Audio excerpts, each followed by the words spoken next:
these things, we age quicker, we fall apart quicker, we feel more inflammation and these kinds of things. Metabolic health also relates directly to how every organ in your body works. And this can show up in a variety of ways. You might have just one particular organ that takes the hit. You might have a whole bunch. So you may see cognitive decline. You may see liver imbalances or detoxification problems. You may find other nutrient deficiencies because your digestive system isn't working that well and you're not absorbing those good nutrients, even if you're eating them. You're just eliminating them. And so there's all of these things that can just go wrong if you have any of these metabolic imbalances. And so you just kind of never know where it's going to set up for you. So you might see it in your brain, you might see it in your digestion, you might see it in your joints, you might see it in your skin, you might see it in weight gain or an inability to lose weight. You might see it in sleep issues, which contribute to all of those same things. I mean, it just can show up in a variety of ways. And really, if you fix that metabolic imbalance, it may just solve the other problems.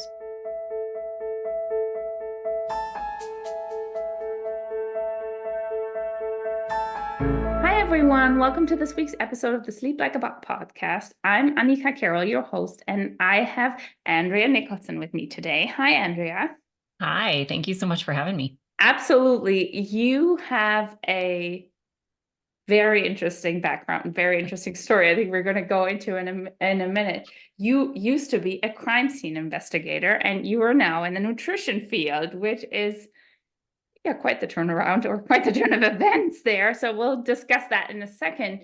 And today we're all going to talk about what I really want to dive into with you is metabolic health and sleep and blood sugar and insulin and all the fun things that I see a lot of clients struggle with. And I think that a lot of people who struggle with sleep actually have that problem. And once we kind of understand that and see how we can help ourselves, we might even be able to improve our sleeps by ourselves, which would be fantastic.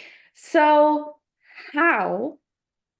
what happened? Like, how did you get from a crime scene investigator into nutrition? Yeah, it is a fascinating story. And, usually I'm sure like a lot of us that end up in this kind of field, it's because we had our own story. And so while I was working that career, which on the surface seems totally unrelated and directly from a career standpoint, it's unrelated, but I was on my own journey while I had that career. And through that journey, I learned a lot about, overall health, from how conventional medicine really wasn't helping me a whole lot. And then other alternatives. So it started with, in the back of my mind, I always knew that my entire birth family died very early of heart disease. They all had lots of heart disease problems.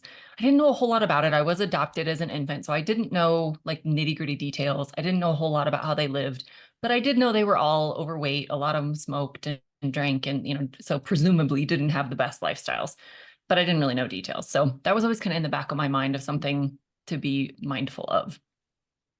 Law enforcement obviously has a tremendous heart disease risk. It's a high stress job. It's weird hours. It's, all the things that put you at greater risk. And my employer at the time actually brought in a cardiologist team that did this high level testing.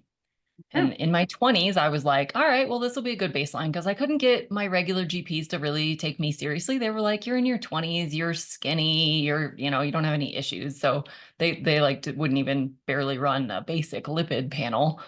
So they brought this cardiologist panel in, and they did the carotid scans, and they did the EKGs and the stress tests and like all these things, and the NMR lipid profile. So not only the standard lipids, but also the particle sizes and, the much more deep impression of what's going on with your cholesterol values.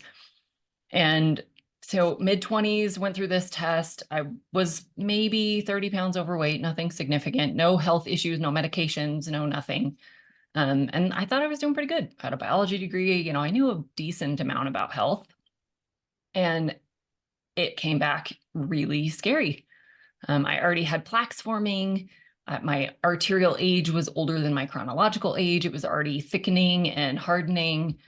Cholesterol panel was all the wrong kinds. I had the small, dense, oxidized particles, just like all the things were bad. Even though I wasn't overweight, I didn't have overt symptoms. I didn't smoke ever a day in my life. I really had a pretty reasonably good lifestyle.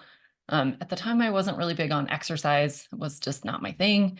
But that was probably the only thing I thought was lacking. And of Mhm. course, even this high-level cardiologist was like, yeah, just, eat a heart healthy diet, don't smoke, stay a healthy weight. Like he still couldn't even offer me any advice of how this was happening. So I did what I could. I started working out, lost the weight, did as much as I could on a heart healthy diet, olive oil and fish and those kinds of things. I did lots of whole grains and whole vegetables and, all whole foods. I wasn't eating really processed foods. Went back a year later, redid the same panel, and everything was worse. Doing all of the standard advice, all these whole grains and all these whole vegetables and low fat and good sources of fat like olive oil and just all these things. And I had started working out. I had lost 30 pounds, so I was seemingly healthier. And yet now my arterial age was 11 years older than I was. Like everything just went the wrong direction and it just frustrated me. So that's what kind of started my journey. Still Mhm. hadn't really found functional medicine at that point, but that's what spurred me into really learning more and getting into the weeds of what to really do if conventional medicine can't help. And so I kind of put on my investigator lab coat, which is where the career kind of comes in. I was a trained investigator, so I dug in and did research and investigated what was really going on. And that's what ultimately led me to where I am today. Wow, what a story. And like, what always makes me mad that then doctors, I think it's great that they already did that advanced testing, right? Like back in the day, like even today, that's a big discussion with the practitioner to get that kind of lipid panel done often, right? But that they then don't have anything to say other than eat heart healthy and move around, which, yeah, generally not the wrong kind of advice, but if it doesn't help you, right? It Right? doesn't. You're already doing those things. Yeah. That's not helpful. Wow. And do you like reflecting on your journey now? Do you know what made it worse? Yeah, and what I ultimately ended up learning as I underwent additional, comprehensive blood panels and functional testing and just learning all the things. And, I use myself as a guinea pig all the time, and I always run new tests and things on myself. Ultimately, what I found over the many years of my own investigation was I had insulin resistance that was never diagnosed because they were only looking at blood sugar and occasionally an A1C, and they were never looking at all the other factors. So I had that was a big problem and it was trending. I wasn't like fully pre-diabetic or type 2 diabetic at that point. I was catching it early enough, but it was trending in the wrong direction. And it was setting me up for that internal inflammation and arterial calcification and all of those kinds of things. Um, the exercise did help a little bit with like changing the particle sizes and improving HDL and that kind of thing. So that helped a little bit, which was lacking from the very first test. So some of it was lifestyle related, just really going from absolutely anti-fitness to, doing anything. And I actually started doing quite a bit. I kind of found my passion for fitness through that journey, which worked out really well. So I didn't have to continue fighting that battle. But then from a dietary standpoint, I was eating good whole foods, or at least what I thought at the time were good whole foods. When I look back at it now, I realize that I really wasn't. I mean, I was eating a lot of whole grains, which sounds whole. It's got whole in the name, but really those are highly refined. There was a lot of whole grain pasta and whole grain bread, and those are so highly refined foods. And when I look at my totality of what I was eating, because I was trying to stay low fat, I ended up also going pretty low protein Mhm. because you actually need adequate fat to break down protein. It stimulates all those same digestive enzymes and stomach acid and bile acids and all the things that we actually need to break down those foods. I was eating primarily plants. And we hear a lot about this today, that this is the best diet, that we can all go plant-based. And I don't have a problem with plants. I'm certainly not an anti-plant person. But when I look at what I was eating in totality, I was primarily eating plants. Well, when you look at that from a macronutrient ratio, that's all carbs. Yeah. Plants are carbs. So obviously there's a variable range of how many carbs, depending on the kind of plant. But still, if you're eating exclusively plants, you're primarily only eating carbs, which is going to drive insulin resistance, blood sugar issues, all of those metabolic issues. And then on the side of that, you would think all of that amazing fiber, which I was eating probably 75 grams of fiber a day, like a really high That's a amount of lot. Yeah. fiber. Yeah. And I was chronically constipated. Mhm. I had no idea. That was just my normal. I mean, I can remember back to being a little tiny kid. It was just my normal. I had no idea that that was a thing. And that was another thing I uncovered through this investigation was just because it's your common or your normal state doesn't make it ideal. And I had a lot of things like that that were not ideal. That when I actually learned about what to look for, what to pay attention to, I had a lot of those other kind of underlying issues that I was able to correct once I knew. And that made a big difference too. So healing my gut, fixing the, insulin resistance picture, adding more protein and healthy fats in made a huge difference. Right. And now we've talked about, you've used a few terms already, like insulin resistance and stuff. So maybe we'll unravel that a little for people. And when I introduced you, I said we were going to talk about metabolic health. And that's something that I think a lot of people, if you're listening to a podcast here and there in the health space, something that you hear a lot. People talk about metabolic health, and people often talk about the fact that, and I'm just going to use Americans because that's the number I know. I think us, like here in Canada, it's probably not that far off.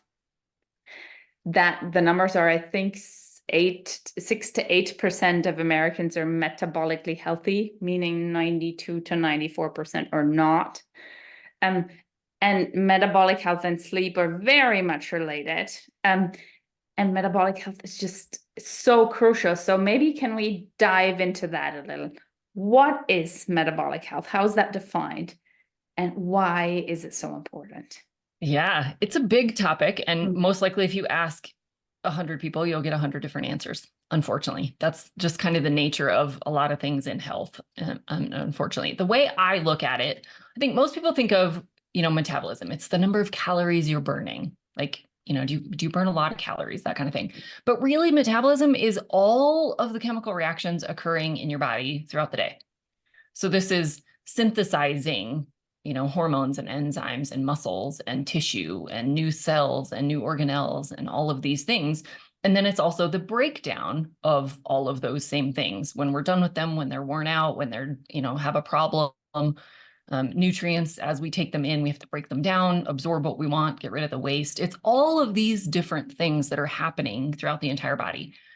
So it's not just as simple as calories in, calories out. It's not even really about calories at all. It's really about those synthesis reactions or making new things, and then also the breakdown or catabolism of different products. And so it really relates to your entire body. So, and how would somebody be metabolically healthy? Yeah. So if you're truly metabolically healthy, again, this is one of those, there's lots of different criteria that you can look at. A lot of the studies that have shown this, like 6 to 8% kind of thing, are looking at a couple of metrics. Mhm. One being things like your waist circumference, how obese are you? And specifically around the waist, because that can point to some of that visceral obesity or the fat around your organs where it's the most risky. That's also a place where no matter how fit or strong you get, you can't really bulk up in your midsection. You can't like add a bunch of muscle and look like you're obese when really you're lean. So that's one of the reasons why they like that measurement, because you can make it smaller by getting healthier, but you really don't have any control over making it bigger in a healthy way. So it's a good measure for that. So that's one. There's also things like looking at your blood pressure. Are you within an ideal blood pressure range all the time? Outside of that moment of, something startles you or whatever. But for the most part, is your blood sugar or blood pressure at a good rate? Blood sugar is also a marker of this, specifically fasting glucose, but it can also be, how high does your glucose go with your meals? How long does it stay high after eating? All of these kinds of things. How efficiently is your body able to handle that blood sugar so that it doesn't stay too high, but it also doesn't plummet too low? We can also look at the insulin, which is directly related to blood sugar, but it also has other roles. So it's not only about blood sugar. It's also a growth stimulator. So it has a lot to do with, tissue development. We naturally have higher insulin levels like during puberty when you're growing or when you're pregnant because you're growing and you're growing another human being. all of these kinds of things. So insulin has lots of different roles, but that's another one that we can really look at. You can look at your lipid panel. What are your triglycerides doing? What's your HDL doing? All of these kinds of things. So depending on which publications you're looking at, they look at these various different criteria. Some will look at BMI or body weight or, these kinds of things. But for the most part, that's what they're looking at, is those metabolic markers of ideal health. And the people that are truly considered metabolically healthy are within the ideal range of all of them, don't have any of those out of whack. And so that's why it's such a small population of people that qualify in that, because most of the population have at least one of those criteria that are not in the ideal range. Mm-hmm. Yeah, and I think like just the one thing that comes to mind is probably like weight is probably something for a lot of people. Yeah, lipids is something we don't see unless we actually look at blood. So you can't really judge it from just looking at somebody. But I'm just from working with clients, I think a lot of people's blood panels aren't great. And unfortunately, and yeah, blood sugar too. I just have one client who started working with a continuous glucose monitor. He was actually diabetic, is now pre-diabetic, like worked himself a great way down. But it's fascinating to see, right? Like how sensitive the body can be or not, and how simple things can actually make great progress in your health. With when it comes to like blood glucose and stabilizing glucose and stuff, it's fascinating. So, but why is it so important? And I guess you kind of talked about that with your journey a little. Why is this being metabolically as healthy as we can so important? Well, because it relates to all of the chemical reactions in your body. If anything is kind of out of alignment there, it's going to affect something. Mm-hmm. So you would think, you have high blood pressure. Okay, so that increases your risk of heart disease, but it also increases your risk of other things. Your blood is what's transporting everything around. And if it's sludgy or clogged up or, just not as efficient as it should be or weakened, then you're not carrying nutrients very well. And if you are damaging some of the synthesis processes, then you might be losing muscle mass or collagen or connective tissues. And so you get saggy and flabby and, more joint pains and more injuries, those kinds of things. So if we can't make new tissues, if we can't recycle these things, we age quicker, we fall apart quicker, we feel more inflammation and these kinds of things. Metabolic health also relates directly to how every organ in your body works. And this can show up in a variety of ways. You might have just one particular organ that takes the hit. You might have a whole bunch. So you may see cognitive decline. You may see liver imbalances or detoxification problems. You may find other nutrient deficiencies because your digestive system isn't working that well and you're not absorbing those good nutrients, even if you're eating them. You're just eliminating them. And so there's all of these things that can just go wrong if you have any of these metabolic imbalances. And so you just kind of never know where it's going to set up for you. So you might see it in your brain, you might see it in your digestion, you might see it in your joints, you might see it in your skin, you might see it in weight gain or an inability to lose weight. You might see it in sleep issues, which contribute to all of those same things. I mean, it just can show up in a variety of ways. And really, if you fix that metabolic imbalance, it may just solve the other problems. Absolutely. And like you just brought it up with, you could see it in your like cognitive ability and like, and I'm a huge, well, with sleep, I'm a huge advocate for mental health. And I see, because we've had Alzheimer's, dementia in the family.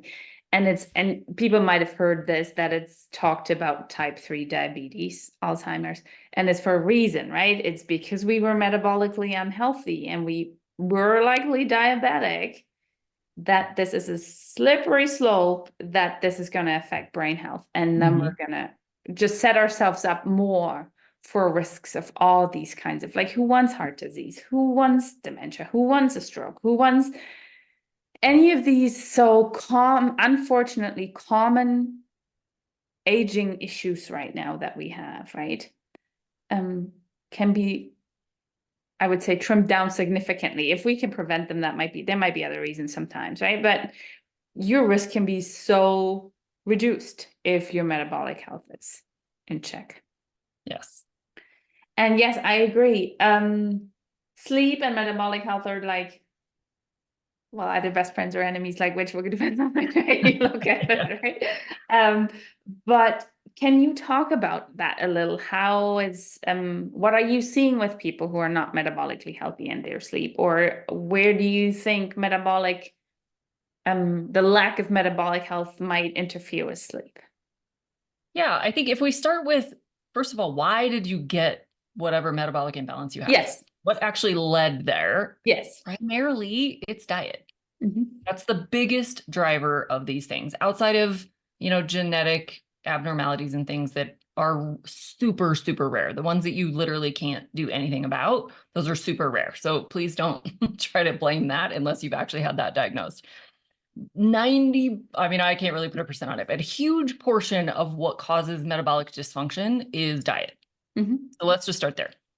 So if you're eating a poor diet and contributing to these metabolic dysfunctions, how that relates to sleep is in a couple different ways. Number one, if you're eating late at night or over consuming in general, and so you're still busy digesting when you go to bed, that interferes with your sleep process. Mm-hmm. It'll raise your body temperature, it'll raise your pulse, it'll keep you from really being able to either fall asleep or stay asleep. That's one way that it can interfere with sleep. The opposite end of that, if you're like a chronic dieter or someone who's under eating, which I think I even fell into this, even though I wasn't trying to undereat, because I was eating low protein and low fat, I was actually relatively low nutrient and low calorie.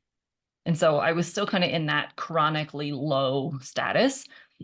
Your blood sugar can actually crash in the middle of the night because you don't have enough to, utilize all throughout the night.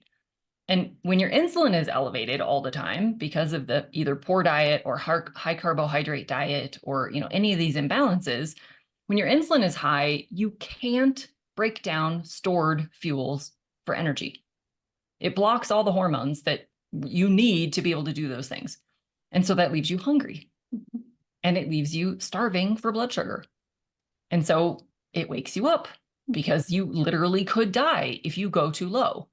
And so you get a little bit of a cortisol spike, which does raise your blood sugar a little bit, wakes you up. It might keep you awake for a while. You may wake up really, really hungry or with a headache, all of these kinds of things. So we can either end up with high blood sugars that are keeping us awake because we're busy digesting and it just interferes with sleep, or we can end up with these crashing blood sugars that wake you up because it could literally kill you. And so those are two really common things that can happen with metabolic health in general. And then beyond that, when you're in this kind of roller coaster of either always high blood sugars and the high insulin that then prevent you from breaking down anything stored, or the roller coaster of, high when you eat and then crashing afterwards, that leaves you craving more food. Mm-hmm. It leaves you, kind of in that whole mode of now you really want even more junk food and you'll just eat whatever you can get your hands on, which just furthers the problem. And so then your lack of sleep contributes to the metabolic health issues because now you're eating even worse and you're eating more often and, you're falling into that whole cycle, which then you can't sleep because of what you just ate. And then it starts this whole cycle of poor sleep leading to poor eating habits, which leads to poor sleep, and then it just propagates and it just continues on and on. And so we really have to get a hold of that diet first. I totally agree. It's like it becomes this vicious cycle that we have to break, right? And then once we add what I would consider like not ideal bad diet to it, so maybe lots of processed foods, ultra processed foods, inflammatory foods, then we add the inflammation component, then we raise cortisol because it's an anti-inflammatory, then we have the whole stress response ongoing, right? And then sleep also just becomes so difficult because your body is just constantly like it's literally on fire. Mm-hmm. Right? And I agree. And how what would you say, what are some dietary things like that people should evaluate? Like maybe not even do, but if I'm at home and I'm wondering, oh, Maybe I'm somebody who's trying to sleep, but I wake up, and this could be something because I sometimes am actually hungry. Because if you had that, that's actually a great sign, because then we kind of know where to go. Because if Yeah. you're actually saying I'm hungry, what would you evaluate with somebody who says that? Like, how would you look at their diet? Yeah, I think the first thing to really look at is, what are the foods you're eating? Just take a really good, honest look at what you're eating. How much of it comes in a bag or a box or a package with a barcode on it versus a whole real piece of food? Something that you would have found potentially in nature, a whole piece of meat or a whole vegetable, those kinds of things. So take a really good hard look at the food you're consuming. If you're eating a fair amount, or with every meal or with multiple times a day, if you're eating a lot of those foods that do come in bags, packages, barcode labeled things, start there. Try to work those out of your diet and fill those back in with good whole foods. If you're looking at your diet and you feel like, no, I'm actually eating a really good whole food diet, then you want to look at what is it made of. Like in my case, I was eating primarily all good, whole, fresh, vegetables and that kind of thing. I was getting a little bit of the processed stuff with the grains, specifically with the whole grain pastas and breads and those kinds of things. So that would have been that, and that was the first thing I got rid of was the refined grains. But I was eating a lot of whole plants. So I would look then at what that's made of. And when I looked at it, it was like, oh, it's all plants. So I'm not getting enough protein. I'm not getting enough fats, those kinds of things. And so then I was able to play with those levers and find the sweet spot for me where I didn't gain weight. I didn't have any negative side effects. I had better energy. I felt better. I was absorbing things. I could see it in my skin. I could see it in my nails, all these kinds of things, that it was working for me metabolically. I was seeing a lot of positive signs. And so for you, that maybe you just really look at what you're eating. Are you eating a lot of one of the macros and maybe not so much of the others? And even within that, there's individual variations. I don't think there's any, like, you have to eat this percentage of protein and this percentage of fat and this percentage of carbs. I do think protein is a major macronutrient that we need to focus on. We need to be making sure we're getting enough protein. How much is going to vary a little bit based on, how much exercise you're getting, what age you're at, how much muscle mass you have now, how much fat mass you have now. Like there's all these other factors that go into how much that is specifically for you. But I do think protein is one that we have to prioritize. Healthy And I fats go couldn't, along with those. Go yeah. ahead. Oh, no, and I agree with that because I was vegetarian for like, I don't know, 12 years. And then we all became, my husband and I went vegan for like 3 years because I had gut issues and I had my burnout and nothing, everybody said it's okay. I'm like, okay, I start with food, and things improved, like constipation went away. It's like, oh, awesome. But 3 years in, my health was a disaster. Like my hormones were not happy. And even though I had fat in there, but there was no animal fat in there. I can't do dairy. And then I was like, I need to start eating. Like I was starting to dream about like animal protein, like fish and meat. I was like, but that's a sign, like I have to put it back in. Yep. And everybody was like, well, go slowly because your stomach acid might not be strong enough to like deal with it right away. The minute I started that, like the whole world shifted. Yep. Everything got better. Energy got better. Blood sugar was so much more stable because you're not eating, because that's the thing, right? At least it was for me as a vegan. Like I was eating 6 times a day Yep. because I was always hungry. I'm like, I just had, and I literally said it. It's like, I just had lunch an hour ago. Like, and that was a big, whatever it was, like quinoa bowl with, sweet potato, avocado, whatever. It's in the beans. I'm like, why this can't be, like, where's this going? Like, and it wasn't that I was gaining weight but it was just like, this is not efficient use of time and energy. Like, it just can't be. Yeah. Because there's nothing too satiating there. And then putting protein back in and consistently putting protein back in. So with every meal and actually focusing on it, you're right. It makes such a difference in energy, in mood, in, yes, appearance too. Nails, skin, hair for sure, but also sleep, right? Because you get, like you were just, you get that blood sugar stabilized and it will not tank at night. Yep. And I think for women, because you were just saying depending on your age too. Like I'm getting into that perimenopausal phase, and I can tell you, I can feel my metabolism shifting a little. Like it's just, I have to watch out. It's like, yes, do your exercises, get your protein, so your blood sugars must, you just do better.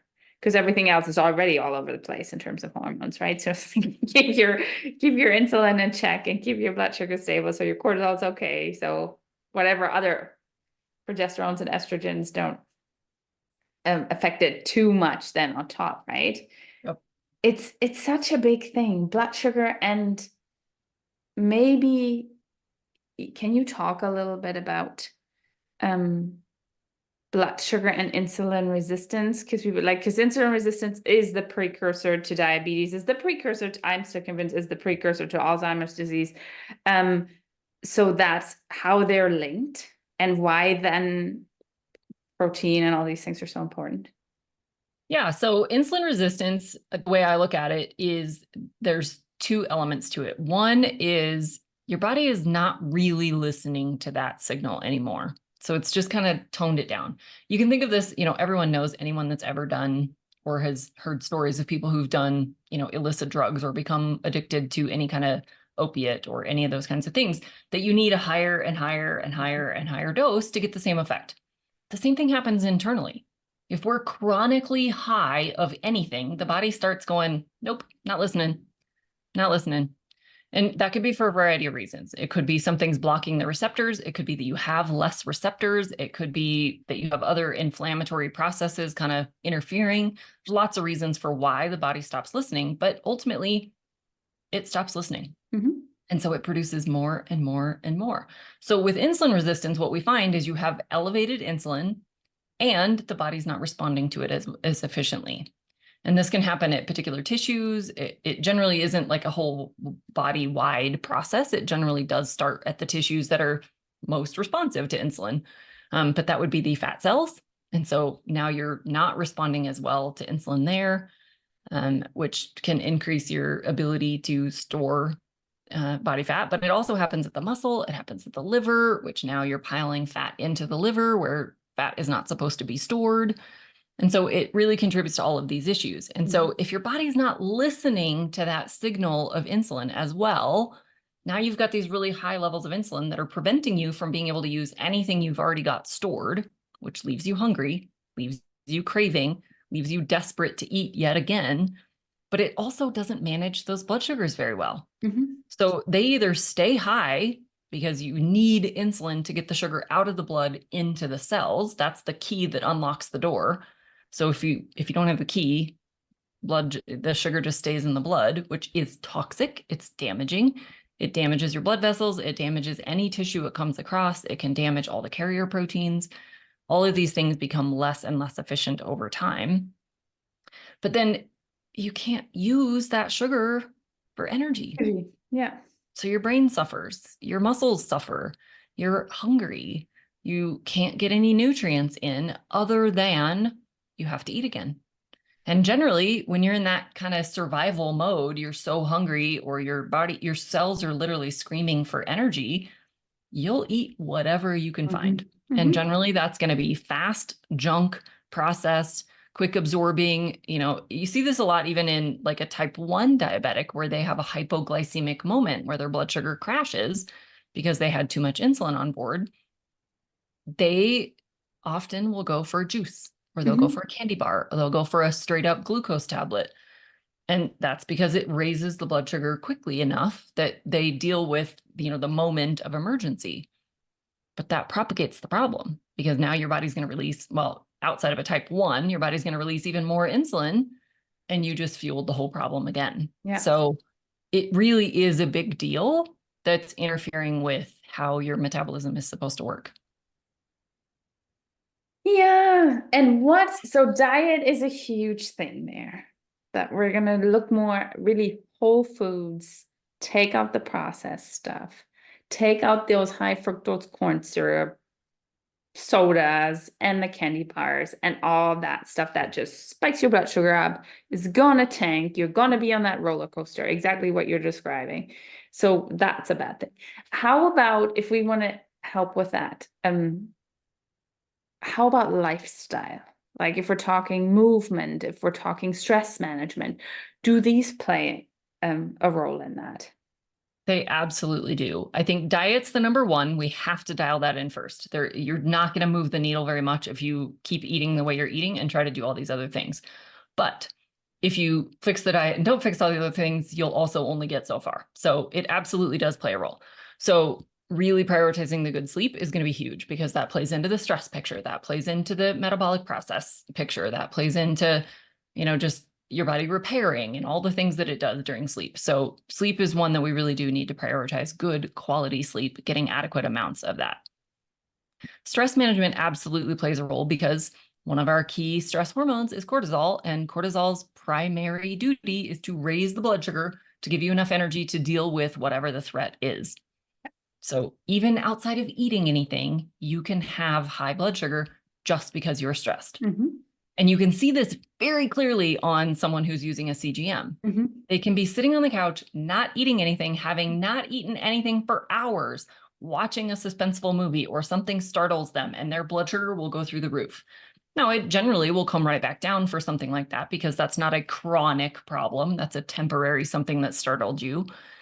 But for those of us that are stressed all the time, like those in law enforcement, like those working shift work or, emergency medicine or, any of these just really stressful jobs, traveling for a living across different time zones, any major deadlines, recurrent problems, all of these kinds of things, recurrent financial issues, relationship strife, past trauma that you haven't dealt with. All of these things are stressors, and you're constantly spiking your cortisol just enough that it really never comes back down. That's keeping your blood sugars elevated all the time. So we do have to get a handle on those stressors. And that also involves, poor gut health, toxin exposures, underlying infections. These are also stressors on the body that can contribute to all the problems. So it's not just the kind of emotional stressors that we think of, although that's the bulk of what is chronically behind it, but it can also be an injury that you never got fully healed. Yeah. It can be any of these kinds of just things that you deal with routinely all the time. They're all stressors. Exercise is a big one. And this one, interestingly enough, is kind of a Goldilocks thing. You can overdo it on exercise and actually end up stressing your body more. And we see this a lot in people who are competitive athletes, marathoners, endurance athletes, where they train a lot to be really good at these long, stressful events. And it really does break down a lot of tissue. It keeps cortisol high. It really can contribute to a lot of issues. Doesn't mean you don't do it. Doesn't mean you should stop running, but you do need to be mindful of overtraining, especially if you start seeing like more and more negative side effects. You're getting sick more often. You're losing muscle tone. Your workouts are getting weaker and weaker as you go. Your sleep is more disturbed. All of these kinds of signs, if things are going in kind of the wrong direction, that could be a sign that you're overtraining.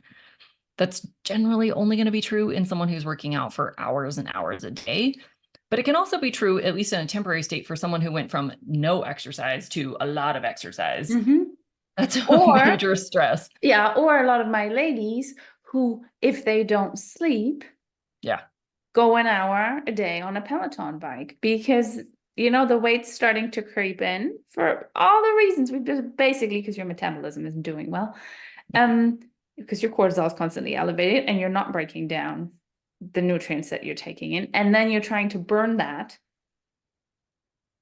in a spinning class ridiculously often or high intensity training, interval training. Like if your body isn't at that state, I think you might agree with there's other types of movement or exercise we can do to help our body use that glucose, that sugar that's in the blood, right? Yeah, I think one of the absolute easiest things to do is walk. Mm-hmm. And specifically go for a walk after you eat. Mm-hmm. Now, if you eat a higher carb meal, go for a longer walk. If you eat a reasonably low carb meal, if you have, say, steak and broccoli, you don't need to go for a 2-hour walk. You don't need to go for this exceedingly long walk. But even a super low carb meal will, need some blood sugar to be burned off. And so if you don't want that to be stored, go for a walk. And you can see it again on a CGM. You can see on a day when you don't go for a walk, you can see what your blood sugar does. And then when you eat that exact same meal at the exact same time, trying to keep as many things as consistent as possible, but you go for a walk afterwards, you can see how much difference it makes. It It's is such an really, easy thing. it is an easy thing, and it is fascinating if people are using continuous glucose monitors.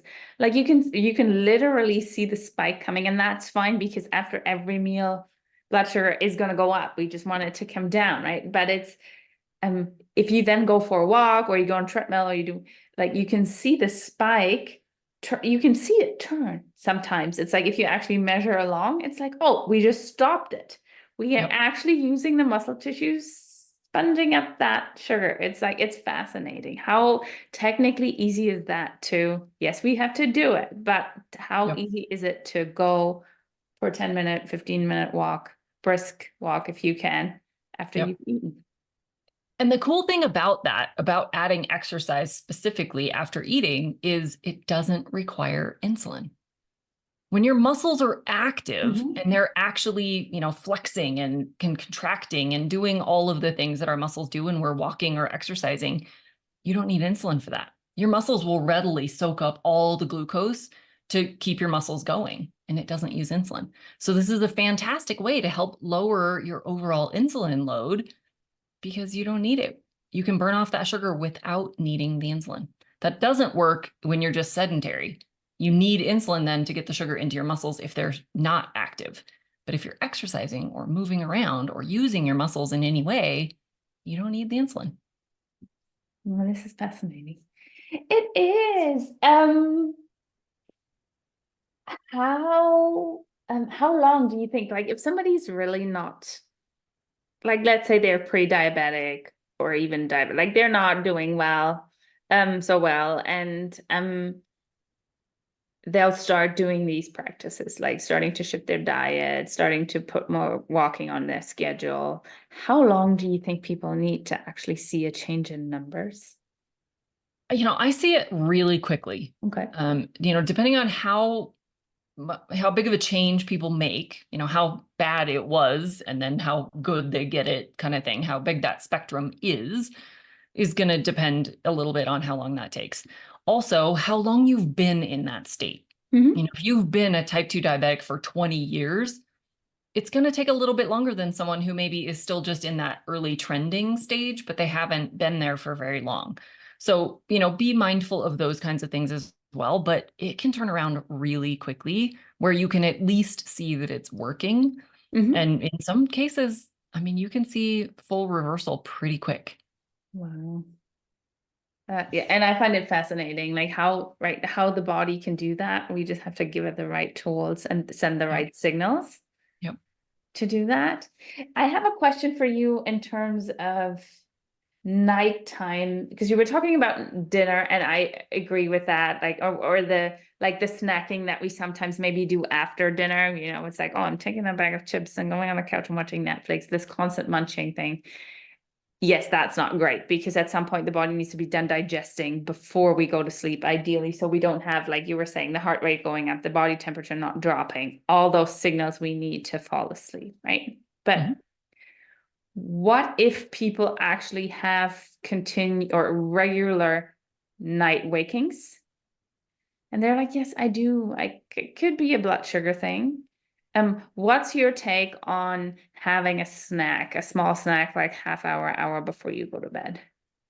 I think this can be a helpful tool, or at least a temporary crutch. I don't think this should be a long-term proposition. I think as your metabolic health improves, you'll probably find that you don't need that snack anymore. The key to doing this well without making things worse is what that snack is. I think for the person who knows they're waking up and they're hungry, or they've tested and they know it's a blood sugar crash that brought them to waking up, for these low blood sugar moments, the best thing I've found is to have a protein and healthy fat combo snack. And it does not take like a plate of food. A couple of bites of something is all you need. So this could be for someone who can do dairy. It could be a piece of cheese. It could be some, your favorite nut butter, if you like almond butter, or, whatever that may be. Like one scoop could be all you need. It could be a couple bites of chicken or, something like that. It does not need to be a bowl of something, a plate of something. A couple of bites can make all the difference. And even if you don't know for sure that it's this low blood sugar problem that's contributing, this can be a way to find out, because if you have this tiny little snack and you sleep through the night, you just solved your problem. Yes.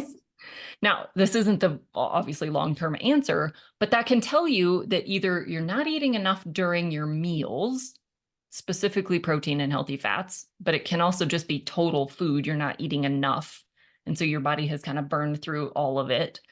Or your insulin levels are still really high. And so you can only function on what you're eating. You can't break down those stored fuels. So depending on those, and you can determine some of this through lab testing if you really want to know what the distinction is. I would look at your meals first and see if you're eating enough and eating enough protein specifically. Play with that a little bit and see if you can find a sweet spot where you do feel more satiated. You don't wake up during the night, all of those kinds of things. You don't need that snack. If it's still continuing, then you might do some lab work and see where your insulin level is at, because then you can really dial in the diet to specifically bring that down. And, that could be bringing carbs down even more. It could be adding in some fasting, changing up your exercise routine, those kinds of things. There's lots of different ways that we can really bring that insulin level back down. So I think a lot of it depends a lot on, what's going on with you specifically. Is it an insulin issue? Is it an under-eating issue? Is it an under-eating protein issue? Is it an over-exercising issue? Is it, we have to kind of know why it's happening. But I do think having that protein snack before bed, if you're one of those people that's waking up, can be something that can tell you a whole lot about why. Yeah, and I totally agree with that. It shouldn't be, and that's kind of, I think, how I use it too. It's like, it shouldn't be your long-term solution, right? There is something that we can improve to not have that happen, but to get you over that 3 a.m. hump, to get that sleep, to not have the next day of, I haven't slept well, so what am I going to do? I'm just going to eat more calories because I need more energy because I didn't restore overnight. And I'm, like you said, I'm not going for the salad with the chicken. I'm going for the muffin and the bagel and the quick stuff, right? Which then, then we're in that cycle. So with breaking that cycle that way, I think it's a great way to just understand what's going on and then dig deeper to fix the overall issue. What would you say,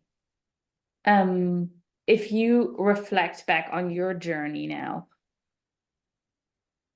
what would be like the 2-3 things, if you had known this many years ago, what would you have done differently? Yeah, I would have definitely prioritized the protein and the healthy fats more. I just really didn't know how much protein we really do need. And I think even today, there's ongoing research that's showing we've woefully underestimated how much protein we really need. And so there's more and more coming out about how much more protein we really do need. So I think, making that a priority and making sure you're getting good quality proteins in addition to the, total quantity. So that would have been, one major thing, which also, like you, I no longer have to eat 6 times a day now that I'm eating much more protein. Mm-hmm. I literally was obsessed with food back in the day. While eating, I was already thinking about the next snack. Yes. I was always packing food and carrying it with me and worrying about what I was going to do when I was on a plane or in a meeting, or like, I don't even think about food anymore. And so I think once you kind of dial those things in and get your metabolism working the way it should, you should actually be able to go for a relatively long period of time, at least throughout a day, and be okay not eating. I mean, realistically, you should have adequate fuel on your body, unless you're underweight, don't have adequate body fat stores. You should be able to get through the day without eating. And so, really working on that metabolic health for me made all the difference. Bringing down those blood sugar levels, staying more satiated, those kinds of things. Part of the career that ended up being a detriment to me was the stress level. Mm-hmm. I was on call. I had random sleep schedules. I wasn't even aware of it at the time, but I actually was eating a fair amount of junk food because, when you're out on a scene for 24 hours, they're bringing you fast food to eat because there is nothing else. And so they're buying, cheeseburgers or pizza for everyone that's working the scene. And so I was actually eating a lot of those things, even though I wasn't the one buying it, which is why I wasn't really thinking about it. Because it's like, well, I don't order pizza. No, but I was eating it a couple times a week just because I was out on scenes. Yeah. And so, I had random work schedules. Was seeing the worst of society every single day. Yes. So just, seeing terrible things and hearing terrible things and just, yeah. So the stress load was a big one. And I really wasn't prioritizing a whole lot of the stress management techniques. Exercise is a great one, prioritizing good quality sleep, avoiding stimulants and depressants and all the things to, balance the sleep and awake cycles. I was way overusing lots of things to, manage that, to, fall asleep when I was high stressed and strung out, and to wake up when I needed to get up at 2 a.m. and all the things. So stress management would be another one. And that doesn't necessarily have to mean you quit your job. Like I probably could have, No. Yes. with the skills I have today, I could have probably managed that stress much better. And certainly the diet as well. I could have been much more prepared and not eaten the food that was being provided that was always terrible. So I think those are the two things. And then, the other big driver was adding the exercise, going from completely no exercise ever, even walking, other than what I had to do to get through the day, to actually adding strength training, walking, yoga, those kinds of things, and prioritizing the breath that goes along with that makes a big difference too. Great.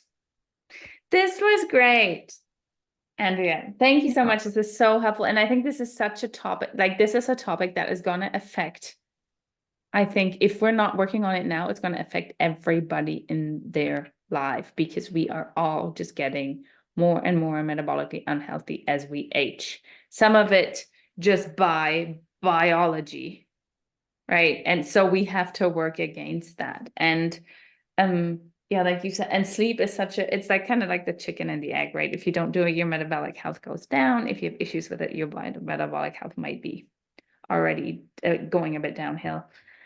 And that might be why you're not sleeping, because your blood sugar isn't stable. This was so insightful. Where can people find you if they want to find out more, if they want to start working on their metabolic health or the health overall? Where can they find you? Yeah, my website is healthylifewithandrea.com, and you can I have a bunch of free resources on there. I also have my own podcast, the Holistic Health Bites podcast. You can find that on there as well. And yeah, if you're interested in learning more about what I do, you can book a free call. Awesome. Thank you so much. Thank you so much, everyone, for listening, and we'll see you again next time. Thank you.